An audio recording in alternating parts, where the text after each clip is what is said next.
5 days ago, we left off with Revelation 19, so I'm going to continue on. Sorry, it's been a few days. The 1,000 years. And I saw an angel coming down out of heaven, having the key to the abyss, and holding in his hand a great chain.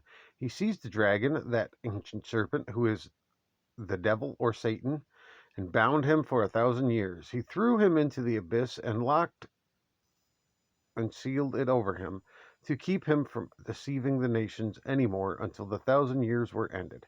After that, he must be set free for a short time.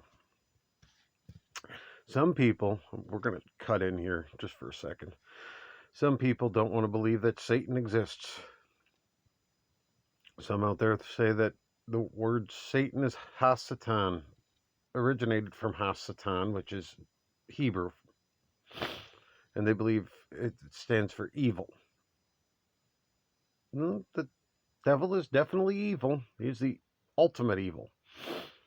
But it does state here, he seized the dragon, that ancient serpent, who is the devil or Satan, and bound him for 1,000 years. Well, you can't bind something for 1,000 years if it doesn't exist. Or, I mean, I guess you could if it's the whole lot of demons is considered Satan.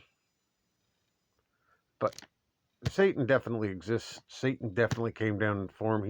He has to exist. I mean, if you think about it, it states it at the beginning, or wherever it talks about the first wave of fallen angels, because there was more than one. It talks about the serpent or Satan deceiving others and them following and leading a rebellious army against God and getting cast out. So Satan exists. Anyway, back to it. Sorry, got a little drawn out there. I saw thrones on which were seated those who had been given authority to judge, and I saw the souls of those who had been beheaded because of their testimony for Jesus and because of the word of God. They had not worshipped the beast or his image, and had not received his mark on their foreheads or their hands. They came to life and reigned with Christ 1,000 years. The rest of the dead did not come to life until the 1,000 years were ended. This is the first resurrection. Blessed and holy are those who have part in the first resurrection.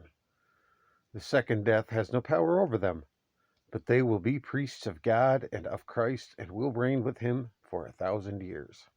Satan's doom. When the 1,000 years are over, Satan will be released from his prison and will go out to deceive the nations in the four corners of the earth, Gog and Magog, to gather them for battle. In number, they are like the sand of the seashore. They marched across the breadth of the earth and surrounded the camp of God's people, the city he loves. But fire came down from heaven and devoured them, and the devil who deceived them was thrown into the lake of burning sulfur, where the beast and the false prophet had been thrown. They will be tormented day and night forever and ever. And next we will start with the dead are judged.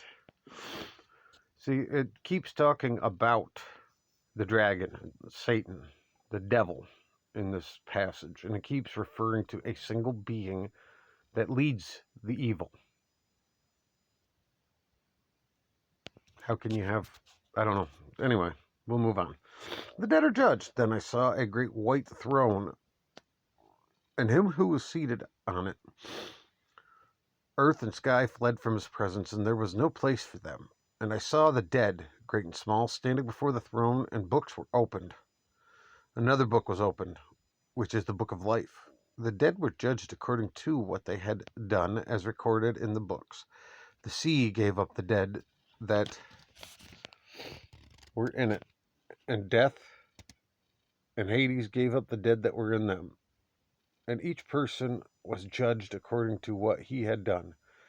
Then death and Hades were thrown into the lake of fire. The lake of fire is the second death. If anyone's name was not found written in the book of life, he was thrown into the lake of fire. Now that is the very end. If you're not good and you don't believe in Jesus and that Jesus was the Son of God, you will be cast into that pit. Next time around, we will go on to the New Jerusalem in chapter 21 of Revelations. Thank you for following along, and don't forget, leave me a comment below if you agree or want anything read a little better or explained a little better. Thank you for following along. Have a great day.